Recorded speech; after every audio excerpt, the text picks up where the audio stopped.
से जो आप कमाते हैं उसका बहुत सा पैसा टैक्स में दे देते हैं। हजारों रुपए टैक्स में जाते हैं, चाहे आपकी सीधे तनख्वाह से जा रहा हो या आप कागज का पन्ना भी खरीद कर लाते हैं तो इस पर टैक्स देते हैं। आपकी मेहनत की कमाई आप टैक्स के रूप में देते हैं। लेकिन क्या हो रहा है संसद में? संसद जो आपके टैक्स के पैसे पर चल रही है वहां आपके टैक्स का पैसा लुटाया जा रहा है। क्यों? क्योंकि चर्चा हो ही नहीं पाई, बहस हो ही नहीं पाई, आपके मुद्दों पर बात ही नहीं हो पाई। यह है संसद की आज की तस्वीर है। सुनिए जरा, अगर सुना भी सकूं मैं। आज भी संसद की कार्रवाई स्थगित हो गई। यह सिर्फ आज की तस्वीर नहीं है, आपको एक के बाद एक सारी तस्वीरें दिखाता हूं। ये देखिए जरा, सदन की कार्यवाही स्थगित, जरा नजदीक से दिखाइए। हर रोज ये देखिए 28 तारीख को भी सदन स्थगित हो गया। दूसरी तस्वीर में दिखाऊं, देखिए हर रोज सदन की कार्यवाही ऐसे ही स्थगित हो रही। 27 तारीख को भी सदन स्थगित, ये प्लेट आ जाती है कि सदन स्थगित हो गया। 26 तारीख को भी कार्यवाही स्थगित हो गई। अगली तस्वीर दिखाइए। एक के बाद एक जब से पार्लियामेंट का सेशन चल रहा है, रोज सेशन स्थगित करना पड़ता है। ये देखिए, हाउस एडजर्न 22 जुलाई को, यानी रोज पार्लियामेंट स्थगित हो गया, राज्यसभा भी स्थगित हो गई। सवाल यह है कि आपकी गाढ़ी कमाई, मेहनत की कमाई के पैसे से जो सदन चल रहा है वो स्थगित हो रहा है। आपको बताते हैं अब तक कितना पैसा, आपकी जेब का कितना पैसा पानी में उड़ गया है, बह गया है। देखिए जरा, संसद के मॉनसून सत्र का दूसरा हफ्ता खत्म होने वाला है, लेकिन संसद में हंगामे का सिलसिला खत्म नहीं हुआ। विपक्ष लगातार हंगामा कर रहा है और नुकसान आपका हो रहा है, आपके पैसों का हो रहा है। आपको बता दें कि अब तक संसद के 9 दिन में 107 घंटे में केवल 18 घंटे काम हुए। जरा ध्यान से इस ग्राफिक्स को देखिए। 107 दिन, 107 घंटे काम होना था, 18 घंटे काम हुए। 107 घंटों में 18 घंटे। लोकसभा कितने घंटे चली देखिए जरा, सिर्फ 4 घंटे चली है लोकसभा की कार्रवाई, बाकी सब पानी में। राज्यसभा सिर्फ 8 घंटे चल पाई है, बाकी पैसा हवा में। लोकसभा में 38 घंटे जो है भेंट चढ़ गए हंगामे के, 38 घंटे। राज्यसभा में 33 घंटे से ज्यादा वक्त स्वाहा हो गए। ये जो वक्त जाया हो रहा है ये सिर्फ टाइम नहीं है, ये पैसा भी है, आपकी और हमारी जेब का टैक्स का पैसा है। इस दौरान सदन की 1 मिनट की कार्रवाई, यानी सोचिए जब 1 मिनट पार्लियामेंट चलता है तो 2.5 लाख रुपए हमारे आपके खर्च होते हैं। 2.5 लाख रुपए, यानी संसद की प्रति घंटे, यानी 2.5 लाख को 1 घंटे के हिसाब से जोड़ेंगे तो 1.5 करोड़ रुपए खर्च हो रहे हैं हर घंटे। यानी 1.5 करोड़ संसद में अगर हंगामा चल रहा है तो आपको बताऊं कि 1 घंटे हंगामे पे 1.5 करोड़ पानी में। एक दिन में संसद में कामकाज का खर्च लगभग 10 करोड़ 50 लाख रुपए, यानी 6 घंटे काम होगा लगभग, तो 10 करोड़ 50 लाख रुपए आपके खर्च हो गए। टैक्स पेयर के अब तक, ये देखिए चौंका देने वाला आंकड़ा, 133 करोड़, आपकी मेहनत की कमाई के 133 करोड़ स्वाहा हो चुके हैं। क्यों? क्योंकि पार्लियामेंट चल नहीं सकी। लेकिन विपक्ष के अपनी दलीलें, उसे मतलब नहीं, फर्क नहीं पड़ता आपकी मेहनत की कमाई पर। वो कह रहा है हम तो आपके मुद्दे उठा रहे हैं, इसलिए आपके पैसों से कोई उसे मतलब नहीं। देखिए जरा रिपोर्ट।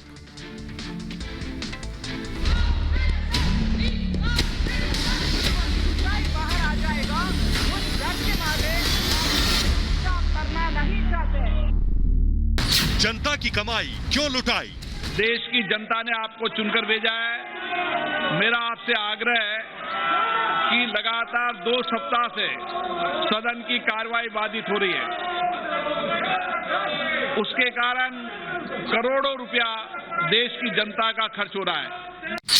संसद में संग्राम नहीं, संवाद कीजिए।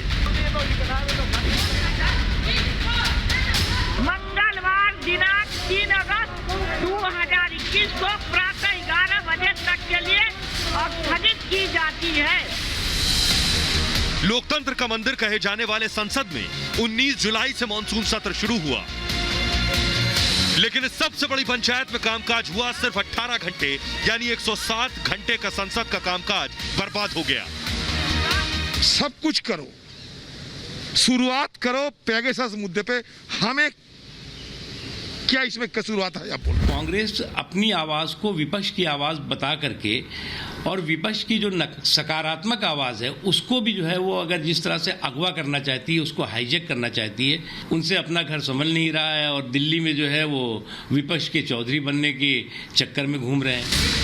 संसद सत्र 19 जुलाई से शुरू हुआ था, लेकिन विपक्ष ने देश के किसी भी जरूरी मुद्दे पर सदन में बहस करना जरूरी नहीं समझा।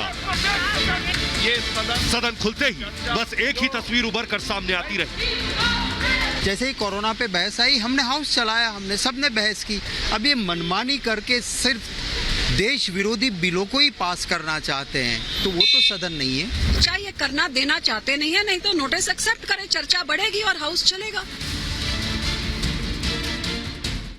और आइए अब आपको बताते हैं कि आखिर किन किन मुद्दों पर संसद नहीं चलने दी गई। देखिए जरा, मुद्दा नंबर 1, पेगासस जासूसी कांड, हवाई मुद्दा जिस पर अब तक पार्लियामेंट नहीं चलने दी जा रही है। यह मामला कोर्ट में है, कोर्ट फैसला लेगी, कोर्ट तय करेगी इस मामले में क्या होना है, संसद तो चलने दीजिए। कोरोना को लेकर हंगामा हो रहा है, निशिकांत दुबे वर्सेस महुआ मित्रा को लेकर संसद नहीं चलने दी गई। टीएमसी सांसद के निलंबन पर हंगामा शुरू हो गया, किसानों के मुद्दे पर संसद की कार्रवाई नहीं चलने दी गई और आपका 133 करोड़ रुपए पानी में। लेकिन देश के लोग क्या कह रहे हैं, उनका जो पैसा बर्बाद हो रहा है, देश की आवाम को सुनिए वो क्या कह रहे हैं, सुनिए। हमें ऐसा लगता है कि हमारा लोगों का पैसा इतना बर्बाद हो रहा है और ये कांग्रेस सिर्फ इनको विरोध ही करना है और मुद्दे हैं बहुत विरोध करें। ये क्या संसद नहीं चलने देगा, ऐसे गरीब जनता का इतना पैसा बर्बाद हो रहा है, हम लोग रोड पे आ जाते हैं।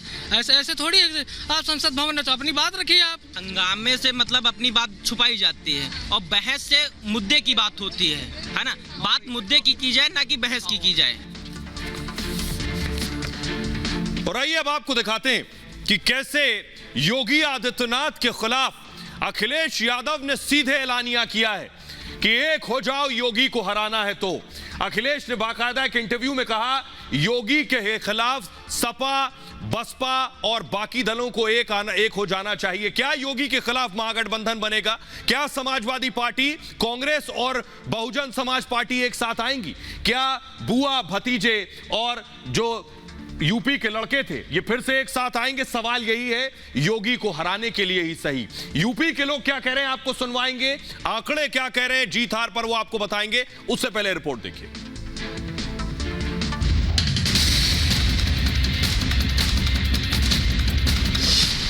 क्या योगी के खिलाफ बनेगा महागठबंधन? कांग्रेस हो, सपा हो, बसपा हो, जो केवल सत्ता में इसलिए आना चाहते हैं जिससे भारत के संसाधनों पर लूट खसोट कर सके। अखिलेश, मायावती और कांग्रेस में बने की बात।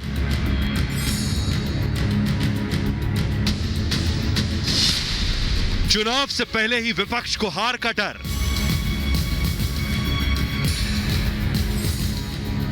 योगी को हराने के लिए अखिलेश का यू टर्न। छोटे दलों को साथ लेकर के चलने का काम समाजवादी पार्टी करेगी। उत्तर प्रदेश में अगले साल होने वाले चुनाव से पहले एक तरफ बीजेपी अपनी रणनीति को अंतिम रूप देने में जुटी है, तो दूसरी तरफ विपक्षी पार्टियां एक दूसरे पर हमलावर हैं। अब समाजवादी पार्टी नेता अखिलेश के बयान से फिर उत्तर प्रदेश की सियासत गर्मा गई है।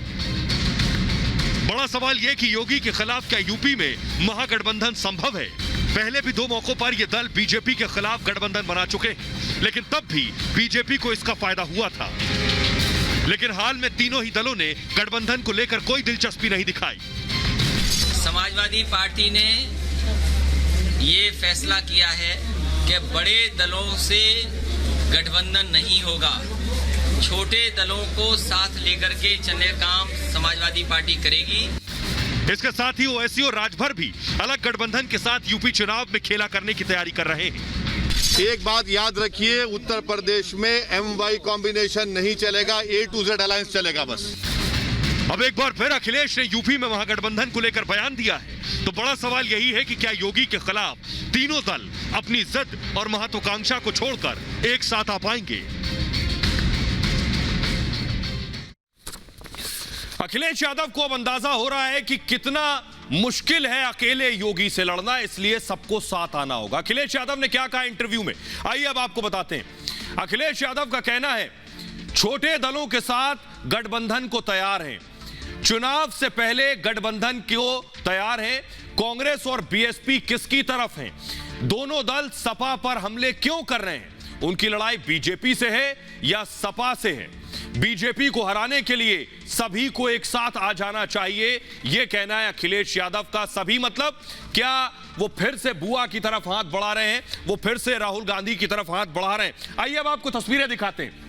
अभी चुनाव में लगभग 7 महीने, उससे पहले कुछ भी हो सकता है, इसलिए देखिए सियासी हलचल तेज है। लालू यादव मुलायम सिंह यादव से मिले, आज की तस्वीर अखिलेश यादव ने ट्वीट की है। देखिए अखिलेश यादव भी खड़े नजर आ रहे हैं और मुलायम सिंह यादव और लालू प्रसाद यादव। लालू यादव जेल में थे, जेल से निकले हैं, स्वास्थ्य लाभ ले रहे थे, कई दिन अस्पताल में रहे। मुलायम सिंह यादव भी अस्पताल में थे और उसके बाद आज चाय पर मुलाकात हुई है। लेकिन ये जो चाय पर मुलाकात हुई है, इसमें क्या चुनावी बातचीत भी हुई है, क्या भविष्य में एक होने की तैयारी कर रहे हैं? सिर्फ यही नहीं, इससे कुछ दिन पहले की तस्वीर आपको याद होगी जब शरद पवार से मिले थे। सपा का गठबंधन शरद पवार से होने की अटकलें लग रही हैं, लेकिन यह तस्वीर देखिए जिसमें खुद राम गोपाल खड़े थे, लालू प्रसाद यादव, शरद पवार और मीसा भारती। ये मुलाकातें बता रही हैं कि अभी नहीं, अभी इन दलों को ये शायद डर और खौफ है कि चुनाव से 7 महीने पहले एकजुट होंगे तो योगी वर्सेस ऑल हो जाएगा, इसलिए चुनाव से ठीक पहले एक होने की कोशिश कर सकते हैं। एक और गठबंधन उत्तर प्रदेश में जो बन रहा है वो आपको दिखा रहे हैं, देखिए जरा, राजभर और असदुद्दीन ओवैसी का। ये क्या कर पाएंगे यूपी में खेला ये वक्त बताएगा, लेकिन योगी के खिलाफ ये गठबंधन भी तैयार हो रहा है। क्या ये सब एक साथ एक मंच पर आएंगे? आपको जरा इतिहास के पन्ने पलट कर दिखाते हैं, जब जब ये साथ आए हैं ये कितना घुमा पाए हैं चुनाव को, कितना जीत पाए हैं, किसको हरा पाए हैं। देखिए जरा 2017 का विधानसभा चुनाव याद करिए, 2017 का विधानसभा चुनाव जब यूपी के लड़के, यूपी को दोस्ती पसंद है चल रहा था, अखिलेश यादव और राहुल गांधी एक साथ लखनऊ की सड़कों पर रोड शो कर रहे थे, वो तस्वीर याद होगी। 2017 के विधानसभा चुनाव के नतीजे देखिए जरा, नतीजे बीजेपी को 325 सीट मिली, 39% से ज्यादा वोट मिले, और सपा और कांग्रेस मिलकर लड़े तो कुल 47 सीटें मिली, 4747, और वोट परसेंट देखिए लगभग 21.8। 2007 में योगी के खिलाफ, बीजेपी के खिलाफ जोर आजमाइश की, लेकिन शिकस्त हाथ लगी।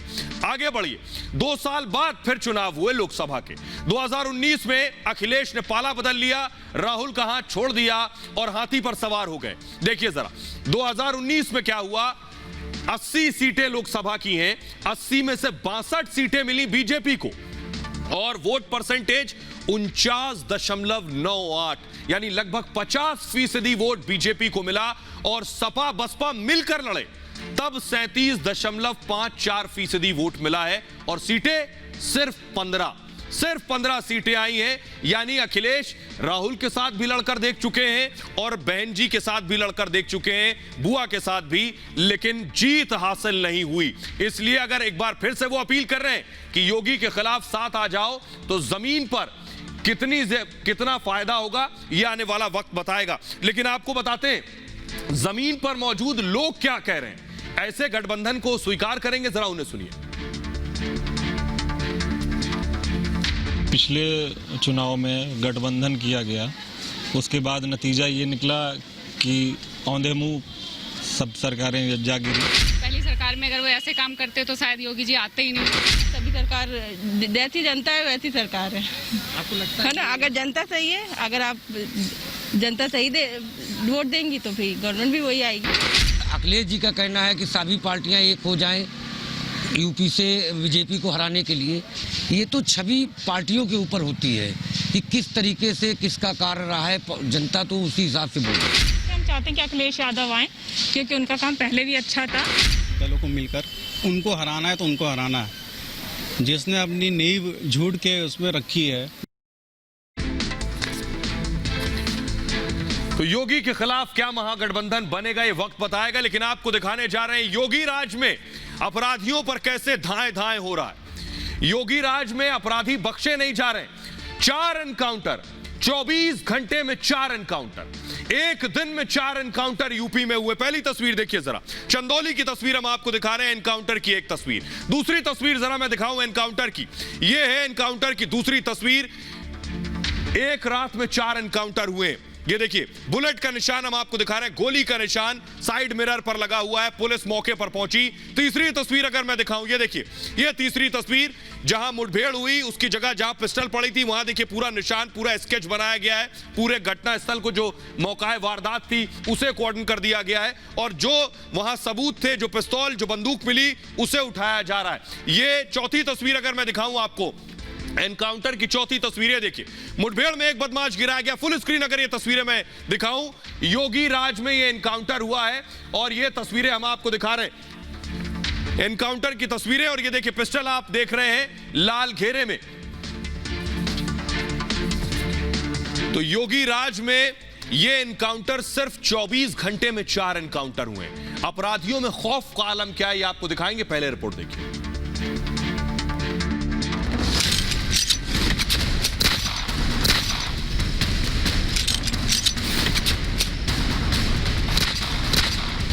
यूपी की सत्ता संभालने के दौरान योगी ने कह दिया था कि या तो अपराध छोड़ दो या उत्तर प्रदेश, अपराधियों के लिए यूपी में कोई जगह नहीं। या तो जेल के अंदर है या फिर उनका राम नाम सत्य है हो गया है। योगी की सत्ता में पुलिस अपराध के खिलाफ जीरो टॉलरेंस अपना रही है। हर अपराधी का पूरा हिसाब हो रहा है। योगी का खौफ बदमाशों के जहन में इतना ज्यादा है कि कोई शहर छोड़ रहा है तो कोई प्रदेश।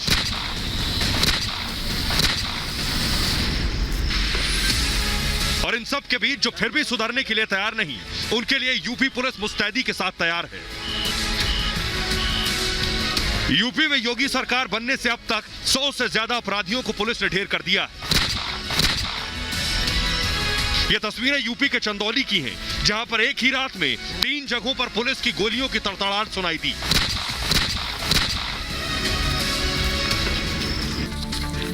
और आइए अब आपको दिखाते हैं सिर्फ चंदौली की। एक रात में 3 एनकाउंटर हुए। एक आगरा में हुआ। क्या हुआ चंदौली में? कैसे चंदौली में पुलिस ने 3 एनकाउंटर को अंजाम दिया और इनामी बदमाश को सलाखों के पीछे पहुंचा दिया। चंदौली के दरअसल दिगवट गांव में पहला एनकाउंटर हुआ।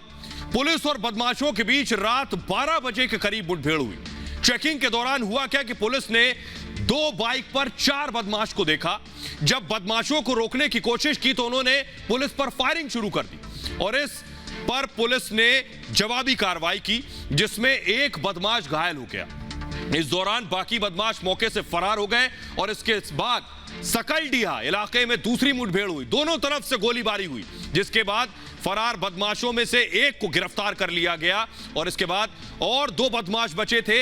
इनके साथ तीसरा एनकाउंटर हुआ। यह मुठभेड़ धानापुर इलाके में हुई और जहां पर गोलीबारी में दोनों बदमाश घायल हो गए। इस मुठभेड़ में एक सिपाही को भी गोली लगी है, जो घायल बताया जा रहा है। आइए अब आपको दिखाते हैं योगी राज में यह पहले दिन से हो रहा है। एक तस्वीर नोएडा की आपको दिखाएंगे। बदमाश कैसे रो रहे हैं, देखिए जरा ये तस्वीरें। ये रो रहे हैं, कह रहे हैं कभी आऊंगा नहीं। पुलिस के साथ मुठभेड़ हुई। फुल स्क्रीन जरा दिखाइए, कैसे रो रहे हैं, बिलख रहे हैं और सुनाइए भी। सर जी मैं कभी आज के बाद नोएडा में नहीं आऊंगा सर जी। सर जी सर जी सर जी सर जी मैं कभी करता हूँ सर जी। मैं कभी नहीं आऊंगा नोएडा में, कभी नहीं आऊंगा आज के बाद नोएडा में नहीं आऊंगा सर जी। सर जी छोड़ दो सर जी। सर जी सर जी मैं कभी आज के बाद नोएडा में नहीं आऊंगा सर जी। सर जी सर जी सर जी सर जी मैं कभी करता हूँ सर जी। मैं कभी नहीं आऊंगा नोएडा में, कभी नहीं आऊंगा आज के बाद। ये जो तस्वीरें आप देख रहे हैं, ये बदमाश है दरअसल। ये डकैती डाल रहे थे, दरअसल डकैती डाल रहे थे। मुठभेड़ हुई, पकड़े गए। उसके बाद देखिए कैसे रो रहे हैं। जब पुलिस के हत्थे चढ़ गए तो रो रहे हैं। योगी राज में अपराधियों का यही हाल है। ऐसे ही रो रहे हैं और ऐसे ही भाग रहे हैं और मिन्नतें कर रहे हैं, हाथ जोड़ रहे हैं कि कभी नहीं आऊंगा। सुनिए जरा फिर से। मैं कभी आज के बाद नोएडा में नहीं आऊंगा सर जी। सर जी सर जी सर जी सर जी मैं कभी करता हूँ सर जी। मैं कभी नहीं आऊंगा नोएडा में, कभी नहीं आऊंगा सर जी। आज के बाद नोएडा में नहीं आऊंगा सर जी। और आइए अब आपको दिखाते हैं कि उत्तर प्रदेश में इससे पहले जो मुठभेड़ हुई वो और योगी राज में कैसे अपराधियों में खौफ पैदा हो गया। यूपी में योगी की सत्ता में अपराधियों की रूह कांप रही है। यूपी के अपराधियों के खिलाफ यूपी पुलिस ऑपरेशन क्लीन चला रही है। अपराधी में यूपी पुलिस का इतना खौफ है कि खुद थाने में जाकर पुलिस के सामने सरेंडर कर रहे हैं। कुछ दिन पहले ही 6 अपराधियों ने थाने जाकर आत्मसमर्पण कर दिया। ये अपराधी हाथ उठाकर थाने पहुंचे थे। इससे पहले भी एक तस्वीर 24 जुलाई को सामने आई थी जब 3 अपराधियों ने आत्मसमर्पण किया था। 3 बदमाश थाने में हाथ उठाकर पहुंचे और थाने में अपराध से तौबा करने की शपथ भी ली थी। शामली के अलावा संभल से भी एक ऐसी तस्वीर आई थी जिसमें बदमाश थाने में सरेंडर करने पहुंचा था। रो रहा था, बिलख रहा था, पांव पड़ रहा था और पुलिस के सामने गिड़गिड़ा रहा था, हाथ जोड़ रहा था। बाकायदा अपराधी एक पोस्टर साथ में लेकर आया था जिसमें लिखा था, मैं अपनी गलती मानता हूं। वहीं और भी तमाम अपराधियों ने पुलिस के सामने आत्मसमर्पण कर दिया। कैराना में 3 खूंखार बदमाशों ने पुलिस के सामने सरेंडर कर दिया और पुलिस से गोली न मारने की गुहार लगाई। यूपी पुलिस के खौफ में अपराधी आत्मसमर्पण तो कर ही रहे हैं, लेकिन आपको बताते हैं कि दरअसल इन अपराधियों में इतना खौफ क्यों है। योगी जब से यूपी की सत्ता में आए हैं लगातार एनकाउंटर हो रहे हैं। यूपी में अब तक 7,000 से ज्यादा एनकाउंटर हुए हैं, 7,000 से ज्यादा, जिनमें पुलिस ने 139 अपराधियों को ढेर कर दिया। 3,196 बदमाश इस मुठभेड़ में घायल हुए हैं, जबकि इन एनकाउंटर्स में 13 पुलिस के जवान भी शहीद हुए और 1,122 में पुलिस कर्मी इस एनकाउंटर में घायल हुए, यानी 1,000 से ज्यादा पुलिसकर्मी घायल भी हुए। गैंगस्टर अधिनियम के तहत 15 अरब 74 करोड़ से अधिक की अवैध संपत्ति जब्त की गई है। इनमें सबसे ज्यादा कार्रवाई जनवरी 2020 से अब तक हुई है, जिसमें 13 अरब 22 करोड़ रुपए से अधिक की अवैध संपत्ति जब्त की गई है। तो यह है हकीकत जो हमने आपको बताई, यूपी में अपराधी किस तरह खौफ खा रहे हैं। बहरहाल आगे बढ़ते हैं और अब बात करते हैं मुहर्रम को लेकर घमासान मचा है। यूपी में मुहर्रम पर आखिर घमासान क्यों मचा है? मुहर्रम क्या होता है बहुत से लोगों को नहीं पता, ये भी बताऊंगा। लेकिन मुहर्रम में दरअसल मातम मनाया जाता है, ये त्योहार नहीं, ये अफसोस मनाया जाता है मुहर्रम में, ये आपको बताएंगे। लेकिन सबसे पहले आपको बताएंगे कि मुहर्रम पर घमासान क्यों मचा हुआ, गाइडलाइंस दरअसल क्या जारी की गई, पहले ही आपको बताएंगे, और क्यों जिद की जा रही है। मुहर्रम के लिए गाइडलाइंस हैं कोरोना की वजह से ताजिया और जुलूस। आपने देखा होगा ये जो आप देख रहे हैं इसे बोलते हैं ताजिया। कहा गया है गाइडलाइन में कि ताजिया इसको लेकर निकलते हैं सड़क पर, ताजिया और जुलूस नहीं ले जाएंगे। दरअसल तनाव पैदा हो सकता है। साथ ही साथ लिखा है कट्टरपंथी दरअसल क्या कर सकते हैं कि माहौल खराब कर सकते हैं, सांप्रदायिक सौहार्द बिगाड़ सकते हैं। जहां विवाद हुआ वहां नजर रखी जाए। नए रास्ते, नई परंपरा की अनुमति नहीं है। बाकायदा संवेदनशील जगहों पर पुलिस तैनात की जाएगी और महिलाओं से छेड़खानी की घटनाएं ना हो। आतंकी तत्व भी पहुंचा सकते हैं नुकसान। यह है गाइडलाइन जो सीधी और साधारण किसी को भी देखने में लग रही है, लेकिन आखिर इस पर शिया मौलाना जो हैं वो नाराज हैं, वो आपत्ति दर्ज करा रहे हैं। विवाद की वजह दरअसल उनकी नाराजगी है। सुनिए जरा वो क्या कह रहे हैं।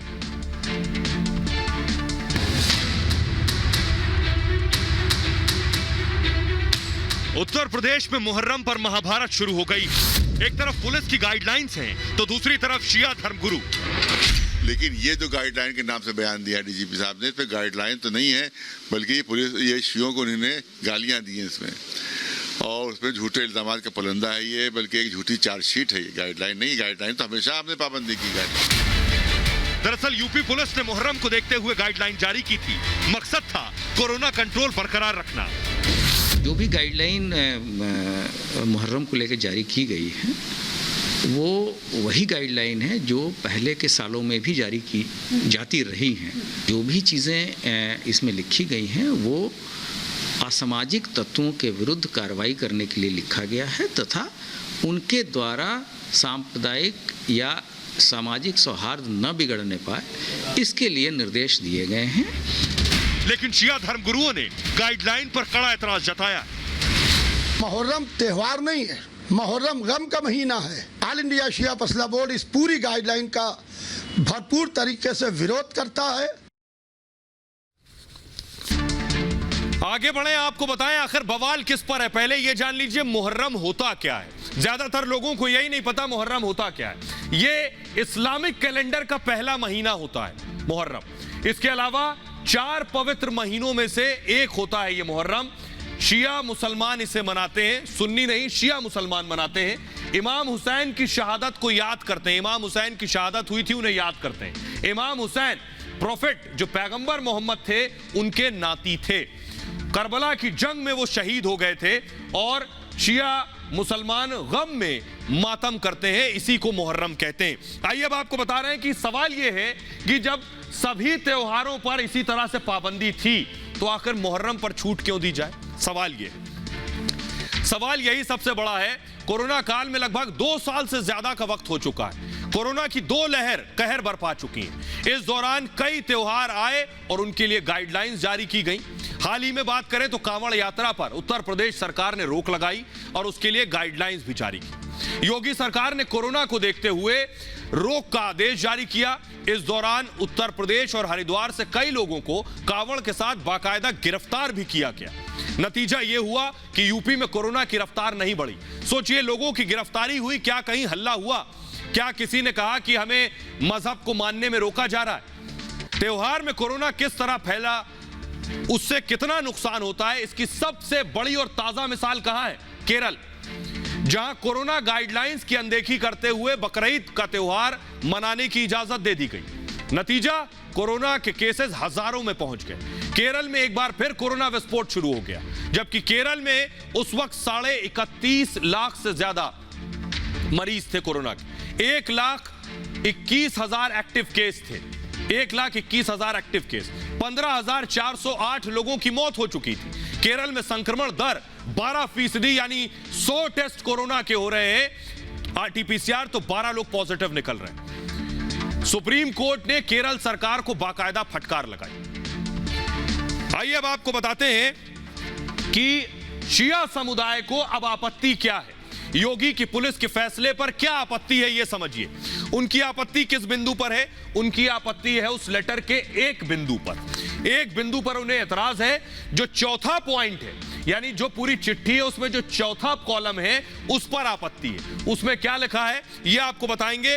पुराने सांप्रदायिक मामलों का जिक्र है, उस चिट्ठी में पुराने मामलों का जिक्र है। जुलूस के दौरान महिलाओं से छेड़छाड़ ना हो, यह उसमें लिखा हुआ है। गो हत्या जैसी घटनाएं ना हो, यह लिखा हुआ है उसमें। तो सवाल यह है कि शिया धर्मगुरु कह रहे हैं कि भाई उस सर्कुलर में यह क्यों लिखा है, बल्कि हकीकत यह है उनका उससे कोई लेना देना ही नहीं।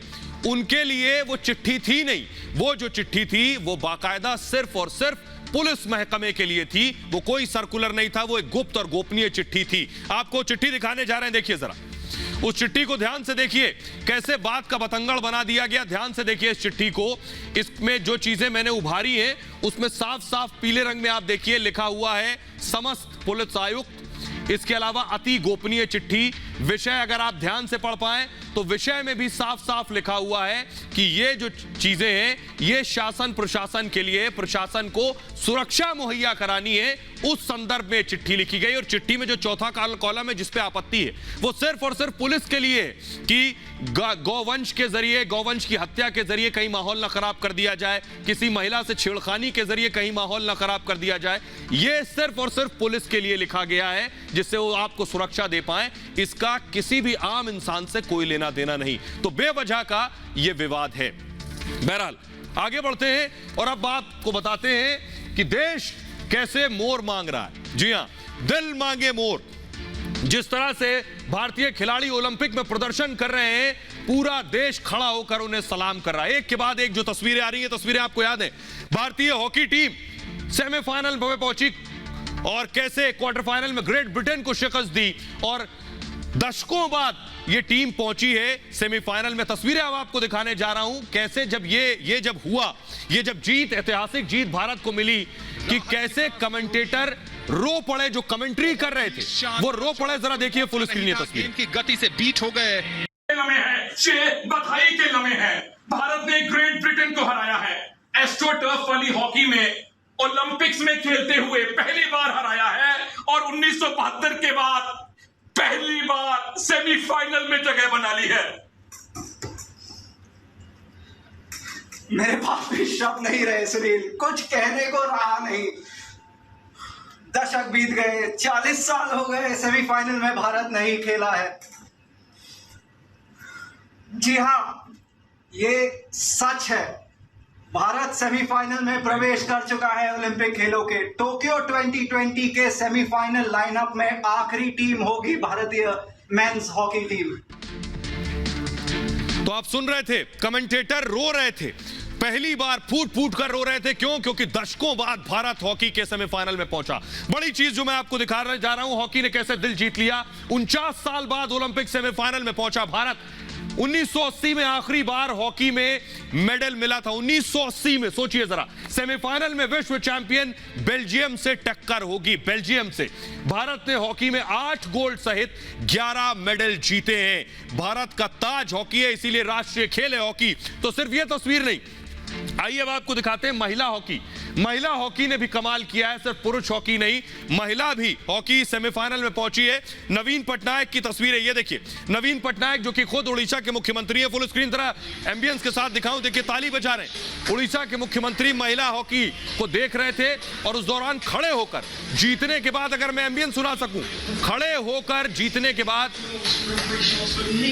वो ताली बजा रहे हैं। पुरुष हॉकी की ये तस्वीरें मैं आपको दिखा रहा हूं। दरअसल भारत की हॉकी को उड़ीसा सरकार ने स्पॉन्सर किया हुआ है। फिलहाल ये भारत की बात है में इतना ही। अपना बहुत ख्याल रखिए। एक छोटे से ब्रेक के लिए रुक रहे हैं, लौट रहे हैं कुछ और बड़ी खबरों के साथ।